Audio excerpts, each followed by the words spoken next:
So this is Noreen Sumter. Good evening. It is Tuesday, and this is Noreen Sumter from Beyond Potential. Live life your way. And tonight we are going to be talking about faith and religion, right? Religion, faith, you know. And I have a dear friend of mine from my BNI group, Xavier Roliz. But before we go into that, I'm going to talk about a little bit about my week. Now, what can I talk about with my week? What have I been up to? You know, it's like I was coming down in the taxi, and I had a really good cab driver. He had a really cool voice, so I had him saying certain things like, "Hello, baby." Right, so he would repeat it back, and then I said, "Tell me how much you miss me." "God, I have been longing to see you." These are the things that I'm having a conversation with my cab driver, because he has a really great voice. And what I was doing is I was imagining his voice, not him, his voice being my boyfriend coming back from a long trip, right? With that sexy voice going, "Baby, I have longed to see you." So he kept "Baby, I have longed to see you. I'm so excited to see you." So I had him say this, and then you say it back to me. So it's really great. I just like playing in cabs. I like having fun. I'm enjoying my life. You know, I was just walking down Austin, I saw one of my neighbors who used to live in my building, but she still lives in the neighborhood, thank God. And she said to me, "You look so bright and bubbly. Where are you bouncing off to?" And I said, "Am I bouncing?" She goes, "Yeah, you're just so bouncy." And I was like, "Oh, wow." Right? And so I said, "What's going on with you? Why are you not bouncy? Do you need it?" She goes, "I'm not happy. I need a hug." So I give her a hug, and I said, "What's going on?" She goes, "My father just died." Right? So her father just died. And she says, "I feel so sort of alone," because one of her rituals was every day when she went to the coffee shop, she would talk to her father on the phone and then go and have a coffee. She goes, "And my father's not here anymore." But so I said to her, "I fully understand that, but you can still have that conversation with your father, I believe. You can still have the conversation with your father. You can see, because he doesn't live out here anymore in the physical. He lives in here in her heart." And so she goes, "I know, but it's so hard." I don't believe that death is final. I really don't. I think that how we live is how we leave people. And I think oftentimes my experience is that when we mourn, we have to mourn our dead. I agree. But there's a kind of mourning where it becomes about you. It becomes personal, as opposed to you're mourning a completion of the person's life.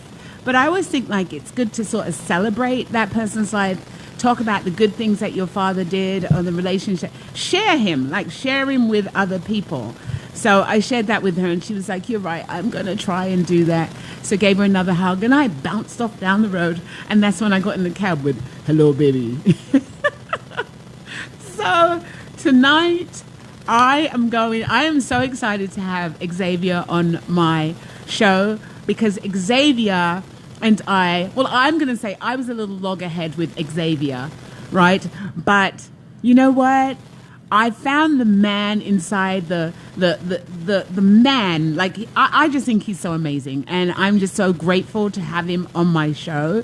He, for me, is one of the most faithful individuals, and he reminds me of Chris Gardner from In Pursuit of Happiness. And I say that because when Xavier left our BNI group, he did his presentation, and the name of his presentation was In Pursuit of Happiness.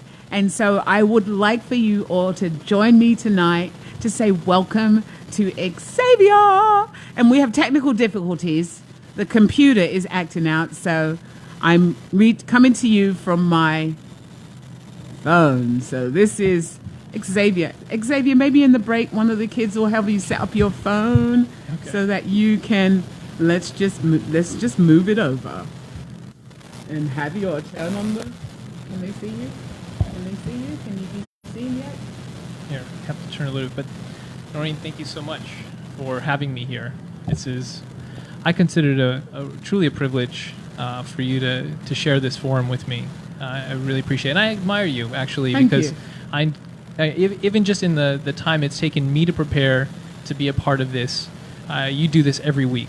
So I definitely admire the commitment and the work that goes into this for you and your team. So thank you so much for having me on. Well, thank you so much. And thank you for accepting, thank you for accepting and being on the radio.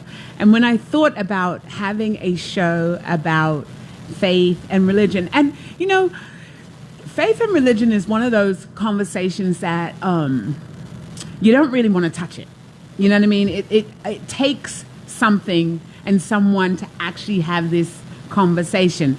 But I thought to myself, there's certain conversations that people don't want to have. They don't want to have the race conversation. They don't want to have political conversations. They don't want to have sex conversations. And they don't want to have religious conversations. And I say, bring it. Bring it all. Because it's very much a part of our humanity.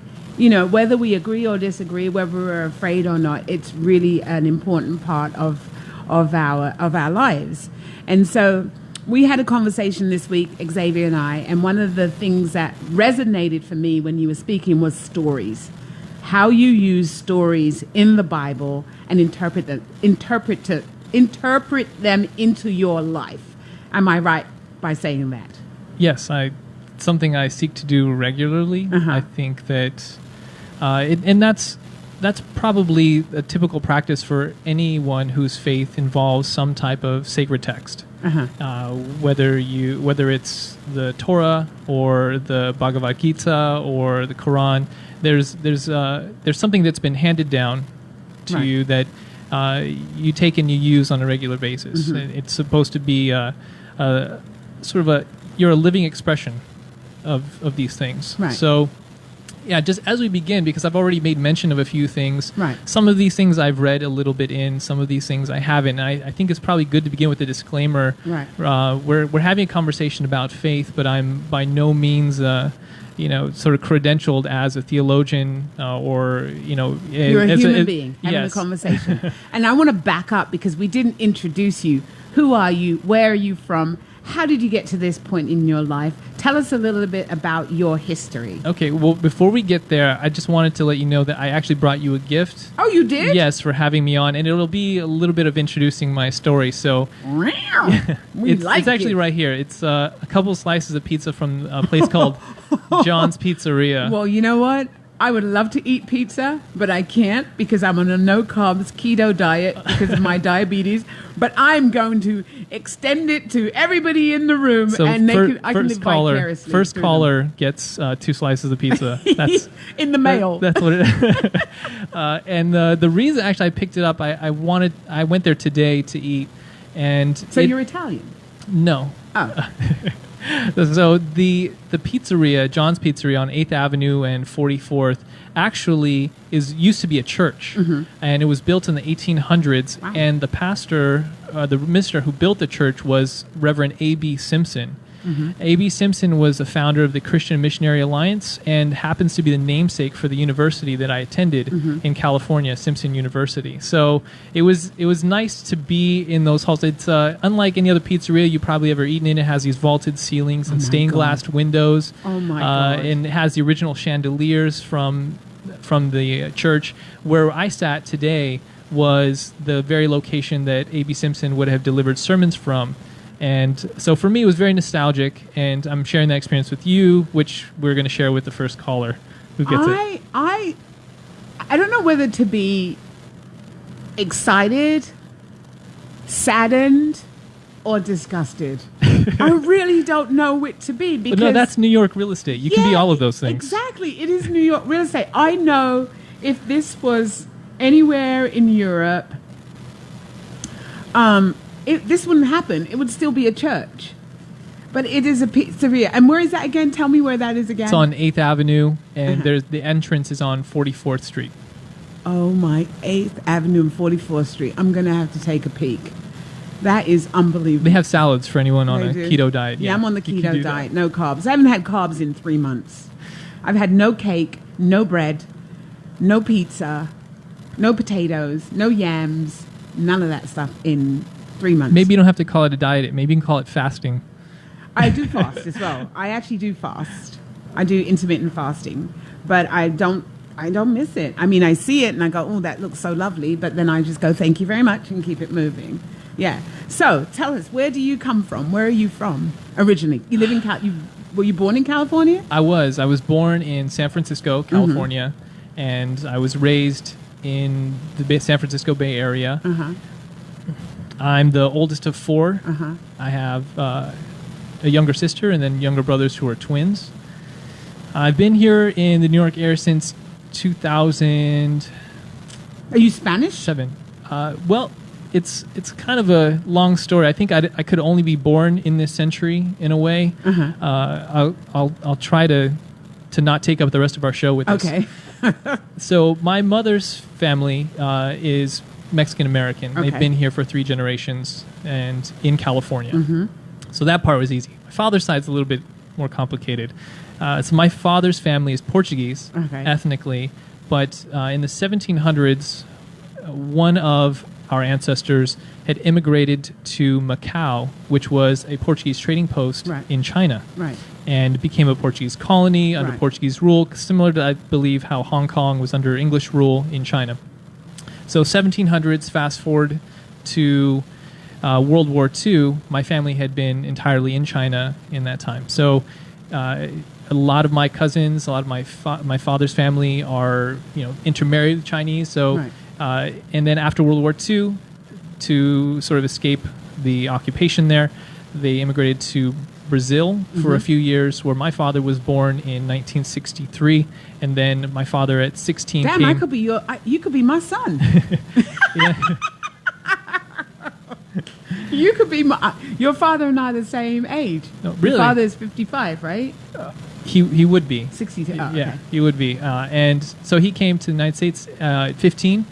He served in the Navy in Vietnam, met my mother in San Francisco, and the rest is history. Yeah, that's how it is. See, you're very ambiguous looking. Yes, you could I be get that. Middle Eastern, you could be Spanish, you could be Italian, you could be Greek, you could be anything. Sure.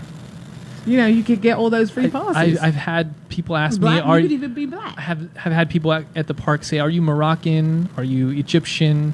Nobody has ever guessed Portuguese. Right. When people find out I'm half Mexican, they wonder how that's possible. But and they ask me how you get, how do you get to the border? Right. I was just at the supermarket yesterday, and I was speaking with someone in Spanish, and I'd been shopping there for maybe a few years, and the person who has been checking me out not checking me out, I mean as in checking out my groceries, right? I don't know. You. Yes. She's like, wait, are you Hispanic? And I was, yes. And she said, I had no idea. So, now we speak Spanish when I go there. Right. Cool. Well, do you speak Portuguese? I don't. You don't? No, my father went to a bilingual school, so he came to the United States speaking English. Oh, cool. So now, we're going to take a break, so you hold that thought. We'll be right back.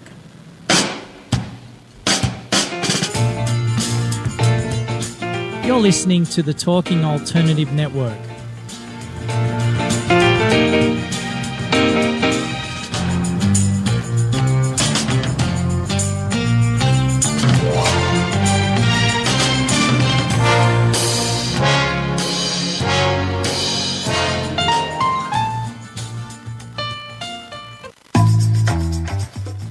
Did you know you've been playing poker your whole life, even if you've never played a hand of cards? Hi, I'm Ellen Lakin, author of Poker Woman and host of the new show, Poker Divas. On the show, I talk about how poker strategy helps you win in business, life, and love. Tune in live every Thursday, 1 p.m. to 2 p.m. Eastern Standard Time on talkradio.nyc. You're listening to the Talking Alternative Network. Are you stuck in a rut? Negative thoughts, feelings, and conversations got you down? Hi, I'm Noreen Sumter, the Potentiator. Tune in every Tuesday at 9 to 10 p.m. Eastern Time and listen for new ideas on my show, Beyond Potential, Live Life Your Way, on talkradio.nyc. Who do you want to connect with? Are you an entrepreneur or intrapreneur looking to build your following? Welcome to our show. Follow Me Friday with Joan and Priya. Tune in every Friday at noon Eastern on talkradio.nyc. We're your digital connectors. Woo woo! What's that?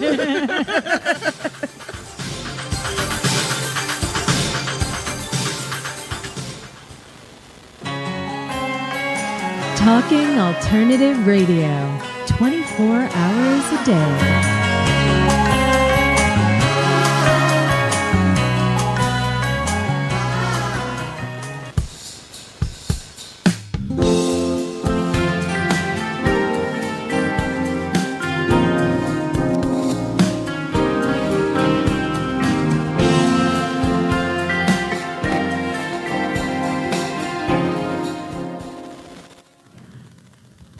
And we're back. This is Noreen Sumter from Beyond Potential, Live Life Your Way. And I'm really sorry, guys. We're having a technical problem this week with the Facebook Live. So unfortunately, you will not be able to see my delicious, luscious face. And you definitely won't be able to see much of Xavier, even though we're trying to sort this out. Anyway, let's get back on with the show.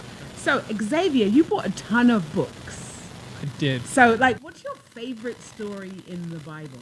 What's one of your favorite stories? So many.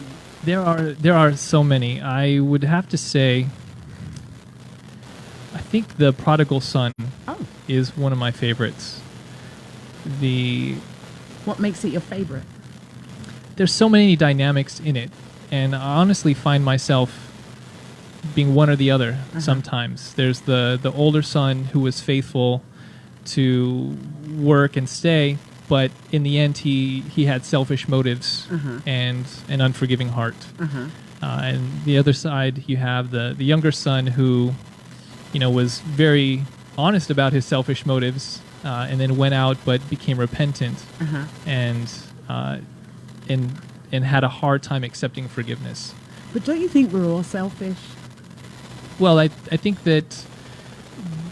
That story. I'm not going to say in that we're all selfish in a negative way. We're all selfish. We're all seeking self and to be self-satisfied, no matter what we do. As in, I would say that I'm selfish in that I want to do what I want to do, but what I want to do is to actually serve people. Like this show, I want to do the show, but I want to do the show in a way that you get, spoken about, your interests get, shown to people, as well as I get to be curious and engaged in your, because it's all about me, really.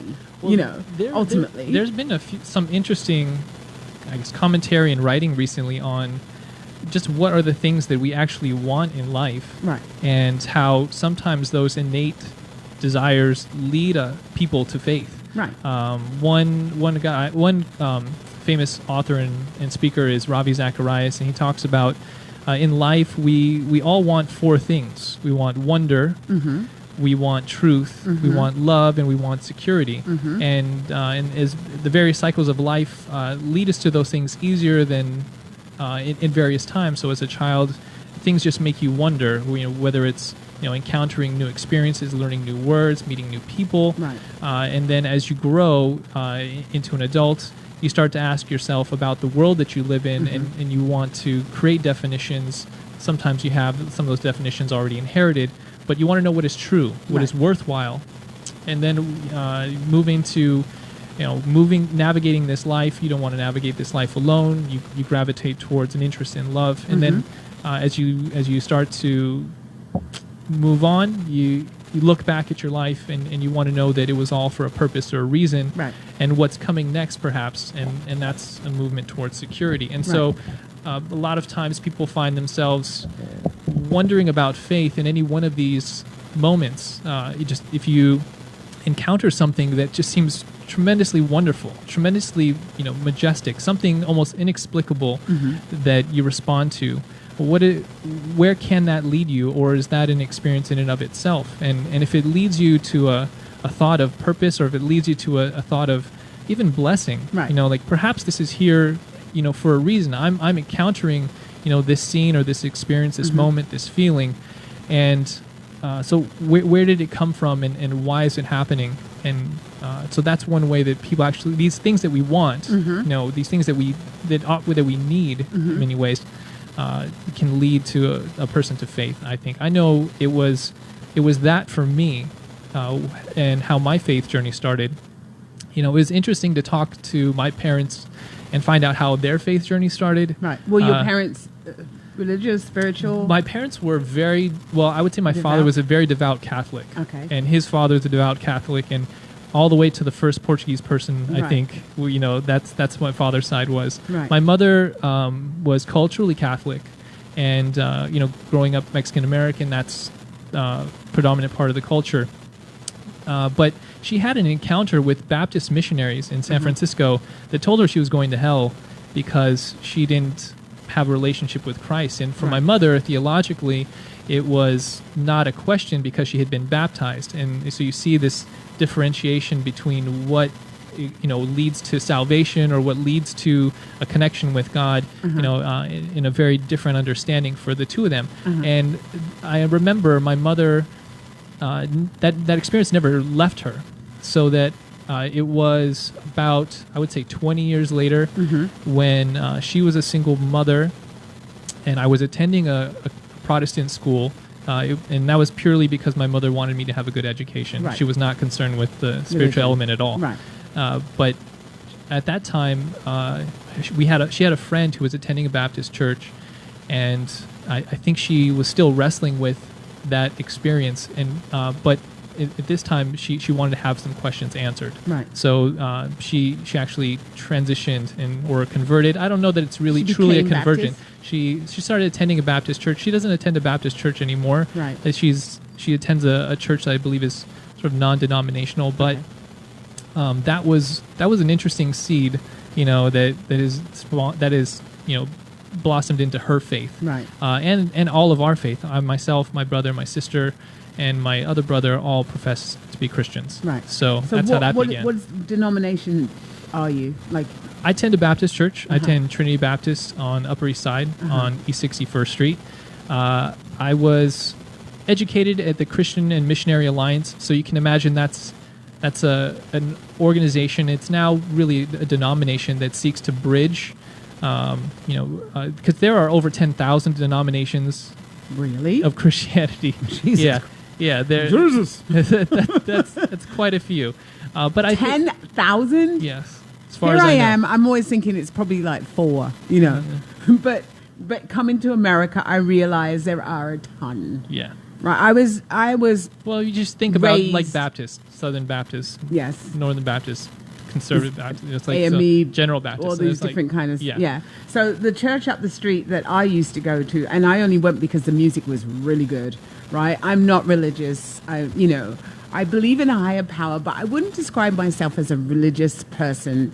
And I used to go to this church because I really loved the music. The music would literally get into your heart, get into your soul, and you'd find yourself crying and being moved by this music. It was so good. And I went there for quite some time, and then I just stopped going. But my parents didn't send us to church. My parents sent us to church so they could get it on, so they could have poor parents, right? So they could, because there was 7 of us. Sure. So they needed some peace and quiet. So they took it on a Sunday. They took Genesis literally when he said, "Be fruitful and multiply." Right? Absolutely. But the only difference, my father couldn't read, so he took it literally in the sense that But so well, thanks for sharing that. What I'm reminded of sometimes is like one of the largest portions of the Bible is the book of Psalms, which means songs. Right, I love that one. Yeah, I think it's 150 chapters, and it's by far the longest book in the Bible. So, Right. so a large part of a life of faith really is this expression. Right. It may be artistic or, and so I actually memorized one of these psalms back in first grade, and it has never left me. Oh, bring it. Should we try it? Yes, please. All right, it's Psalm 23, and it's. What's the tone of it? I love the tone of this poem or this song because it's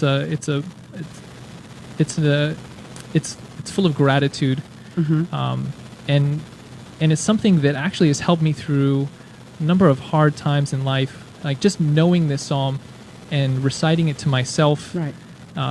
Has reminded me that, or as I believe, I'm not alone in the things that I'm going through, Right. and that in the end it's not a silver lining. It's so much greater than that. Right. There's a purpose and and a goodness that's made out of all the suffering in the moment.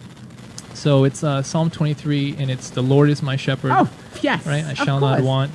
He makes me to lie down in green pastures, leads me beside still waters, leads me to the paths of righteousness for his... restores my soul, leads me to the paths of righteousness for his name's sake. Yea, though I walk through the valley of the shadow of death, I shall fear no evil. No evil, for thou art with me. Your my rod rod and and your my staff to comfort me. Yeah. You prepare a table before me in the presence of my enemies. I love that line. Yes. You anoint my head with oil, my cup overflows. Surely goodness and mercy will follow me all the days of my life. And there was a reggae song that used to do it. Surely goodness and mercy shall follow me for the days of my life. And it goes on and on and on. But it's that they take that psalm and they make it into a reggae song. It is so awesome. I used to listen to that all the time. Yeah. It's that's a really good song. Psalm. And everybody, I think that everybody that is Caribbean knows that psalm. I know that psalm, and I've known it pretty much all my life. So it is a powerful one. And it is. You make us a table before me in presence of mine enemies, right? So it's like no matter what, we're going to be okay. That's how it lives for me, that no matter what, we're going to be okay. And no matter what, it works out. Because life does work out. If you believe it works out. So, no, but you know what I get from you? You have this passion and beauty and there's just this thing inside of you that resonates for me, that it's calming and peaceful. I don't know. I mean, has anybody ever told you that? Do people speak to you like that? No, you're the only one. Really? Yeah. I find that so hard to believe. I don't know. Maybe it's something has to do with who you are too. No, but I just there's this level of I can't even articulate it, but there's this thing. It lives. I mean, I don't know. Maybe you could be raging person, but there's this sense of peace that. When you speak, it's like very calm in Ming. I don't know if you're experiencing nerves or anything like it. It just seems very calming, very sure-footed, very even keel. And that's how you occur for me. Thank you. Now, I have been speaking publicly since I was very young. I remember I had this one experience that I think has sort of given me a state of calm just about in any other circumstance. We're going to hold that thought because we're going to take a break and we'll be right back. You're listening to the Talking Alternative Network.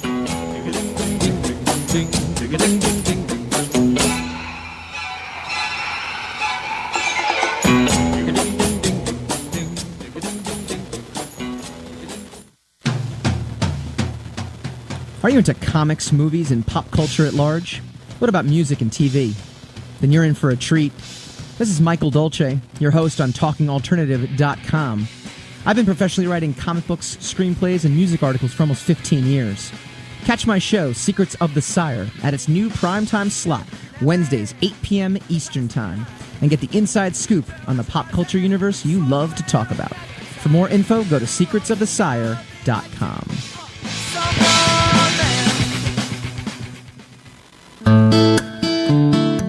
Are you feeling unhappy with your body, shape, or size? Ever feel out of control with food? I'm Elizabeth Tripp, your host of Nourish the Soul. Join me to uncover the root to these imbalances and discover a permanent solution to living a healthy life. Join us every Wednesday at my new time, 7 p.m. Eastern Standard Time on talkradio.nyc.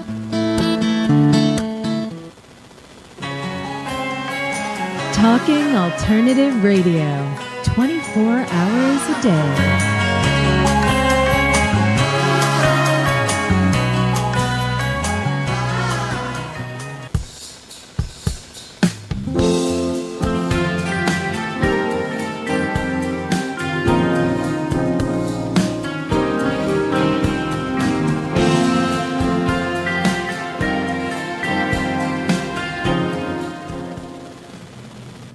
And we're back. This is Noreen Sumter from Beyond Potential, Live Life Your Way. And tonight I'm speaking with Xavier Roliz around religion and faith. And so we were talking about my experience of Xavier as being peaceful. So we're going to finish up on that tone of the conversation. So I don't know that I've always felt this secure in who I am. Whether it's where I'm going in life or what I've accomplished so far. And it's a place of security that I know has only come about through some very hard conversations with God. Mm-hmm.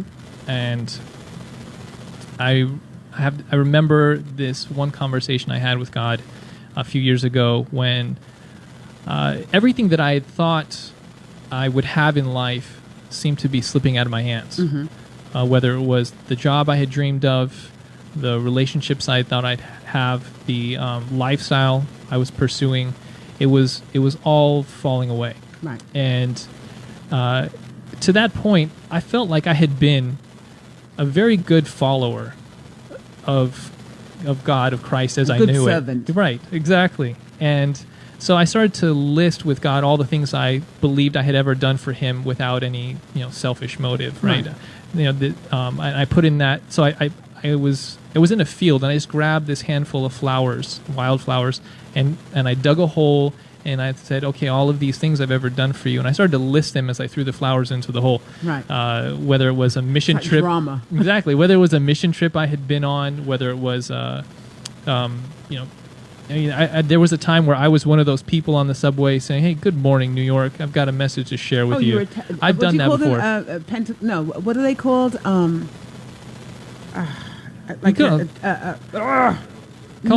It's an evangelist. Yes. Yeah, that's precisely the word. Yes. So the street evangelist. Right. So everything I'd ever done. I've had some pretty amazing experiences. I've gone to Kenya to build homes. I was in Mexico, and we went into a prison there to talk with the prisoners and share a message of hope as we knew it. Right. I'd done that at juvenile halls across California. I had, whether it was serving in soup kitchens or everything that I thought I'd ever done, serving in every Bible study or Sunday school class I'd ever led, everything that I ever thought I'd done well for God, I put into this hole, and I realized that you had resentments. Those were but I realized that those were never really His. Right. If I'd been holding on to these for all this time, and so to be able to give that up, to be able to no longer essentially rely on what I had done to be able to feel secure with my life, but rather to trust God wholly with the security of my life and what it will mean to the world, has really lifted a weight off my shoulders, so that I do feel more secure, because I'm not, because all those things could slip away again, right, or at any given time. Right. Illness takes those things. Fractures in relationships take those things. The economy can take those things, and so I find that I have a deeper sense of peace and security and hope that leads to being more calm, leads to being more secure in just about every situation. Now that I no longer hold on to those things as mine, as sort of my leverage with God. So do you live in the moment? Because it sounds to me like you're taking stock, and you were doing check marks. I've done this. I've done this. I've done this. I'm doing this. I'm doing that. I'm doing this. I think that a life of faith actually requires both. You cannot be entirely in the present. Otherwise, you can't really have any long-term effect or benefit for the other people around you. So there's a sense in which you have to both be in the now and also the not yet. It's actually a way that we think about life as Christians in this time where Christ has died, risen, and we believe His Spirit is here on earth, convicting people of sin and helping us to mold us in the image of Christ. And while at the same time we're waiting for a second coming in which all things are made right and there's a new world reborn. So the now and not yet, and for me that goes along these two different lines. And if you're thinking about the Christian faith as being something like restrictive in some way or another. Really, they're kind of like rails for a train, and there's one side and there's the other side, and you kind of stay in between. And if you stay in between these rails, things go well. So I live in the sense in which I try to give every day, every moment to God. But there's some things that I have to work toward consciously in order to be faithful and to. So I'll give you an example. I just want to put it out there. If you're listening in and you'd like to call in, dial 877-480-4120. If you have a question, if you have an opinion, if you have an experience, or if you were an evangelist riding the subway and would like to share that. Yeah. So go ahead. You were saying. I'll give you an example. My daughters, I have 2 daughters. And you're raising them as a single parent. Yes.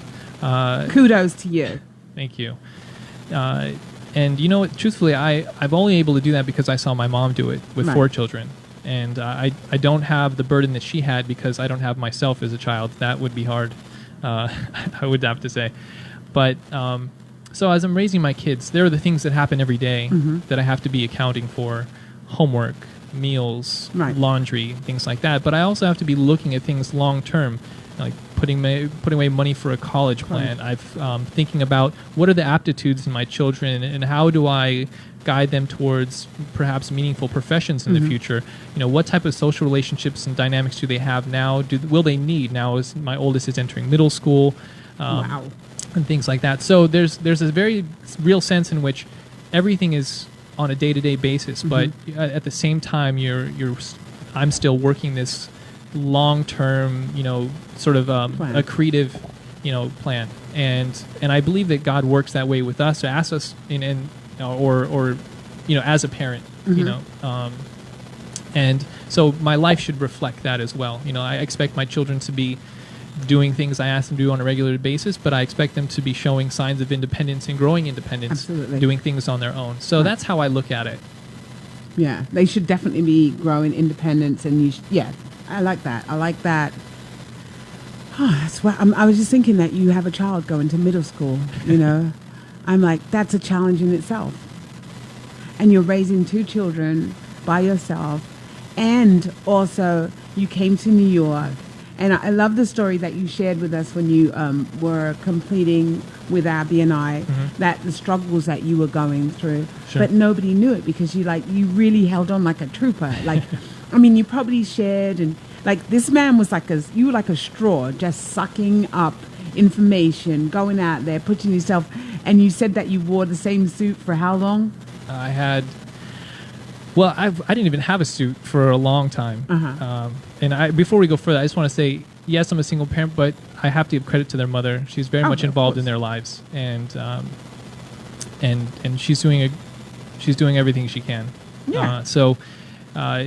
Where I was actually very, very much like the book, Chris Gardner, Pursuit of Happiness, much less so than the movie. And if you read the book, you can find out that it wasn't like this 6-month internship where he had to beat everybody otherwise to get in a job. No, he actually had a job, and he had to just make sure he kept it and continued to grow. So it was like that for me. I had started working I want to tell you, I have that book, and I opened it the other day because I don't know how I got the book, but I got the book, and I have a signed copy from Chris Gardner, which I was like, how did I get this? That's amazing. Yeah, okay, I'm sorry to interrupt. It's all right. No, so I took a look at my life, and I actually was thinking about what does God really require of us? And there's this verse in 1 Timothy that says that a man should have, if he wants to be a leader in the church, he should have a good reputation with outsiders. And at the time, I was actually working in a church, and I realized I didn't have sort of community relationships outside of that, just in the city with other people in my neighborhood. And so in order to be faithful to that, I knew I had to go out, and I decided to take on this entrepreneurial role as a commercial insurance broker. And at the time that I did that, I really only had all of my, I didn't need a suit for what I was doing for, so I had no suit. So I happened to find 2 pairs of slacks and a donated clothes pile at church. I bought 2 white shirts from Uniqlo and 2 blazers that were each $20 on the clearance rack, and that's all I had money for. And I wore those every day, washing them every day and I did that for about a year. Right. I go into the office and make 300 phone calls or whatever I had to do that day to sort of get myself off the ground, much like Chris Gardner, right. in where he picks up the phone and he says hello, and if they aren't receptive or if they hang up, he's all right, thank you, goodbye, and moves on. And no sitting there complaining about it, just getting on to the next one, and then be done by 2:00 to get home in time for the school bus. I don't even remember where we're talking about this. I don't know how did we get here. We were talking about how you did the presentation and you talked about you didn't have. So that was, and now things are very different. But it was 3 years of pretty much that movie. Right. No, but that's your faith though, right? Even though I was not in a homeless shelter, that did not happen. Right. But I mean, that was. In New York, with the rent being the way it was, I always felt like that was a possibility. There was actually a homeless shelter down the street from my house, and sometimes I would just look at it and remind myself, I have to make those 300 phone calls. Right. Like that just can't happen. And I remember you told a story about getting your kids up early in the morning, taking them to school. They're tired. You have to carry them, and you had to carry one of them some distance. The subway stop is about 0.7 miles from my house, and there was one time where I had to take them with me on a client meeting near World Trade Center. Right. And by the time we got home, it was about 8:15, and they were totally wiped out. They were asleep, and I had to carry both of them and their backpacks. I think it was like maybe mid-November, somewhere around there. So, but it wasn't snowing, raining, thank God. And I carried both of them. Right. One weighed like 40, 50 pounds. Another one, about the same. That whole 0.7 miles, one in each arm. But at the time, I'm still in pretty good shape, but I was doing like 200 push-ups a day. And so it just happened to be that my abilities and the needs of the moment really coincided. Right. But I don't want to say impressed. I would say that, this week I was looking at the various mothers carrying a stroller, carrying a baby, carrying a this and carrying a that and pulling another one down the street. And I said, mummy power, right? That's that mum power. But, I think it goes deeper than mum power. I think it goes to love power, like commitment power. Like you look in these little girls' faces and you're like, I have to do well. There's no ifs, ands, buts about it. And I think that was the part of the story that you shared that I really, really loved and I just thought it was, wow, this guy is doing all of this. And you always look neat. You always was put together. Nobody would ever have known that you had those little bits of clothing. But even now, you look just the same, normal, right? So we're going to take a break and we're going to come right back. You're listening to the Talking Alternative Network.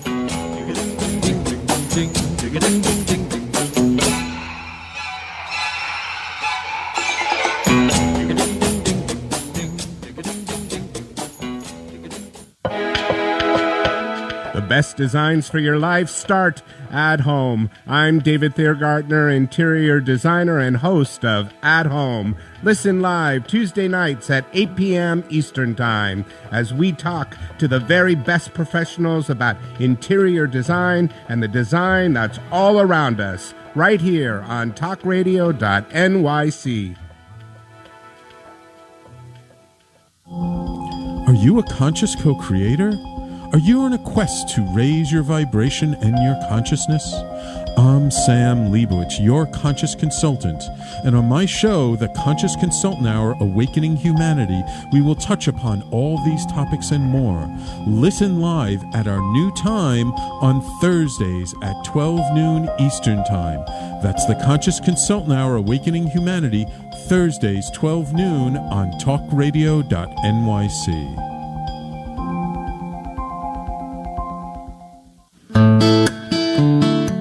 Are you feeling unhappy with your body, shape, or size? Ever feel out of control with food? I'm Elizabeth Tripp, your host of Nourish the Soul. Join me to uncover the root to these imbalances and discover a permanent solution to living a healthy life. Join us every Wednesday at my new time, 7 p.m. Eastern Standard Time on talkradio.nyc.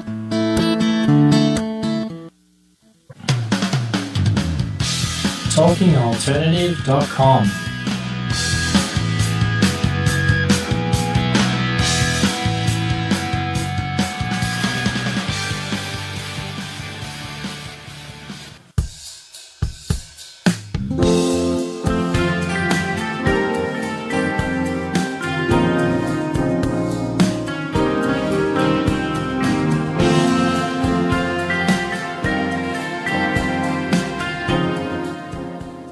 So this is Noreen Sumter, and we're back on Beyond Potential from Live Life Your Way. I'm all getting all messed up. But tonight I'm with Xavier Roliz, and we're talking about faith. Yeah. So... Yeah, well, coming back to that story, one thing that in the book and in the movie Perceived Happiness was true was the role that Glide Church played in Chris Gardner's life and his relationship with the minister there, which actually I visited before. It's in San Francisco in an area called the Tenderloin. Where Chris Gardner was, yes. And so there was a summer I spent in San Francisco working at a camp that was for children affected or infected by HIV and AIDS. And it was through my university, Simpson University, and there was another team that was actually working at Glide Memorial or Glide Church for the entire summer. And so right there where that story takes place. And so for Chris, I remember, seeing in the movie, there's a moment where, it seems like all the things that he's struggling with, he can bring with him to church, and he can sing, and he can listen to the message, and he can renew his strength in a way. And for me, faith was the very, very same thing. I would wake up in the morning, and I would pray every day. I would go to church on Sunday, and I would just bring whatever I was struggling with me, and I would be singing the songs, and I'd be crying because life was really hard, but I had a place to bring it. And I think that goes back to one of the things we talked about in terms of why do people seek out faith. Like I definitely needed security because everything was up in the air. Right. And I could have failed.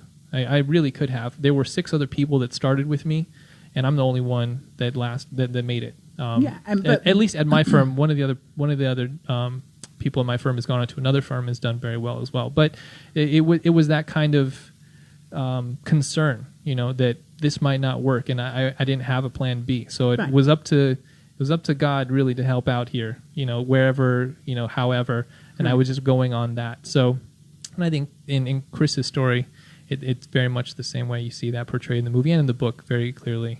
I don't believe in plan B. I don't have a plan B for my life. This is my life right now, right? And I work it out. I don't want a plan B. I love what I do. I love the things that I'm creating, and I don't want a plan B. And I think that when there is no plan B, plan A is priority. And you make it happen, and you enjoy it, and you experience the tough times, but you still make it happen as best as you can. And you don't know what as best as you can is. Sure. It's from moment to moment, day to day.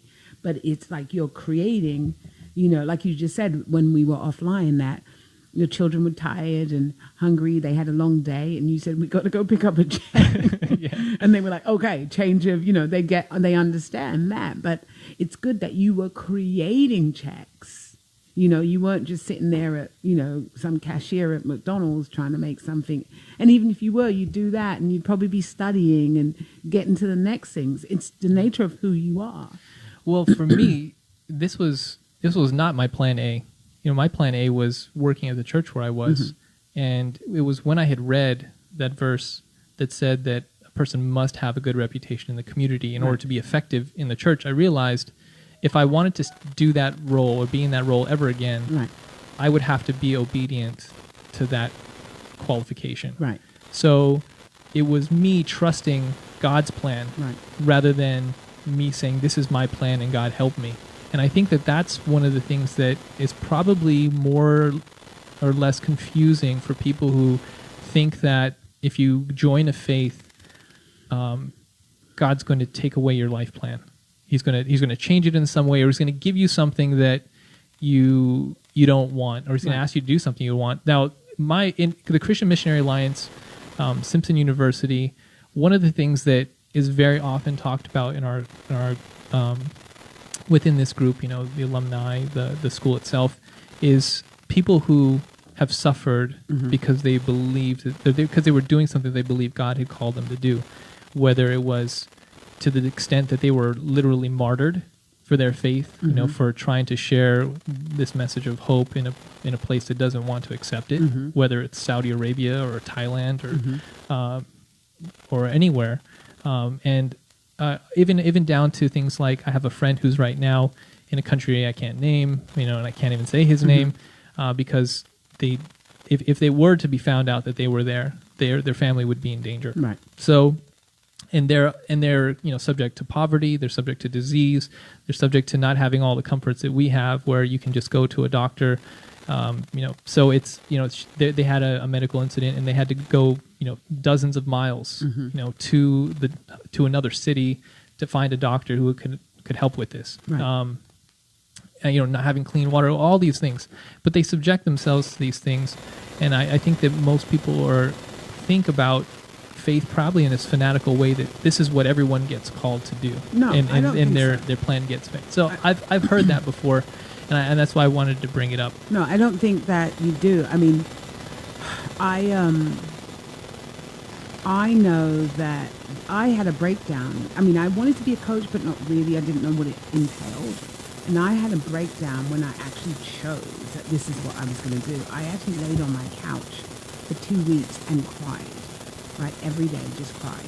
And before I did that, I had did a mission in Haiti, where I took clothes, food, medicine, all kinds of stuff out there to a particular area. Not when the earthquake before, like 2006 or something, to a small little village that wasn't getting any supplies. And we had to do this thing in 8 days, and it literally rocked my soul. Everybody was like, "You can't go. You're gonna get." And we went to the Archbishop at the cathedral there, which is no longer, and he said, "You can't go, you're going to get raped and murdered." And I was like, "No, we're not.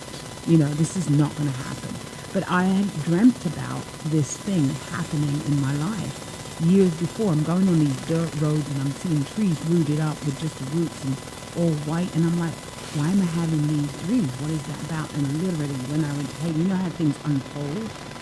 That's what happened. And I came back and I was like, what is my life for? I can't just be doing sales and rentals, because I was a real estate broker at the time. So how do you answer that question? What is your life for? What is my life for? My life is for to people, like what I give my life to is that people be happy on this planet, doing what they came to do, whatever that is, right? Whether it's collecting buttons or whether it's like going off to some country and, like, you know, evangelizing. I don't care what it is. But my job is to help them to fulfill on what's important to them, what they care about. But it is also important for them to let go of the past, deal with the things that, you know, to heal the places where they hurt, or heal with their parents, where they're not communicating with their parents or their friends, or they have breakdowns. It's like helping people to become whole, but helping people to become whole in a way where I'm minding my business, they're minding their business, but we're working together to get this thing done. Can I ask then, Sure. Do you see a difference between people who embrace a certain faith, or a faith, and are going through this process of trying to actualize or realize something in themselves? Do I see... who are seeking healing from things in the past? Do I see a difference? Is that what you said? Mm-hmm. Do I see a difference? No. I recognize a person that is dealing with, you know, a faith, and I recognize people that don't call it faith and maybe not be religious, but they are making a difference in giving of themselves in a different way. I am not a religious person. I have faith, but I don't have faith in like a religion per se.